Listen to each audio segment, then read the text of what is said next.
Once upon a time, in a small village at the foot of the African continent. Wait a second. This is the 21st century, and this is Africa, a continent on the rise, surging with the spirit of economic growth and innovation. So let's try that again. Once upon a time, in a big bustling city at the foot of the African continent, there lived a young man who... No, wait. There lived a young woman who dreamed of starting her very own business. She wasn't sure what she wanted to do, but she knew exactly what she wanted to be. An entrepreneur, a starter of startups, a builder of empires, a maverick, a disruptor. So in the hope of getting some useful, practical advice, she went to see a wise old man. "What do I need to do to make it big as an entrepreneur?" she asked, to which the wise old man replied, "2 ants do not fail to pull 1 grasshopper." "Sorry, what?" asked our young aspirant entrepreneur. And the wise old man looked her in the eye and said, "A single bracelet does not jingle." "I don't get it," said the young woman. "What do bracelets have to do with entrepreneurship? And what do ants have to do with grasshoppers? All I want to know is how to live my dream of becoming an entrepreneur and making a difference in the world." And the wise old man answered by saying, "If you want to go quickly, go alone.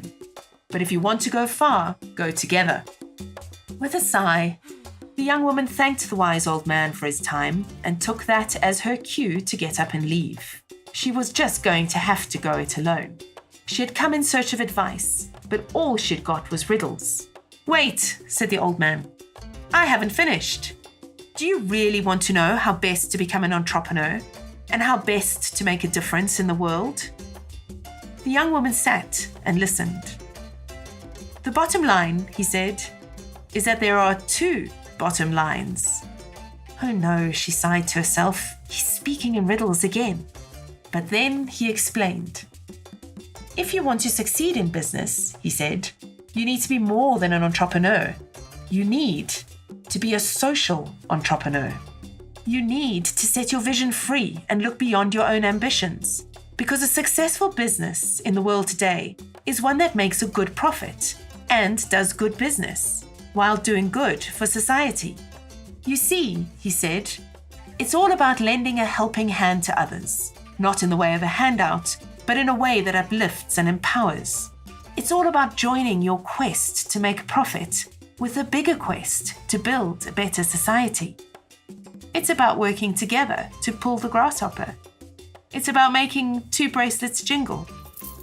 It's about going further together than you could ever go alone." At last, the young woman understood. In Africa today, in a continent on the rise, there is only one way to do good business. And that's by doing business that does good, by becoming a social entrepreneur.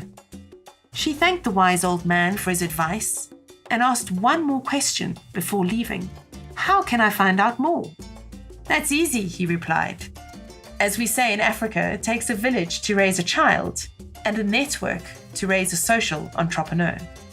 So whether you live in a small village or a big bustling city, join our network and learn what it takes to become a social entrepreneur by doing good business that does good."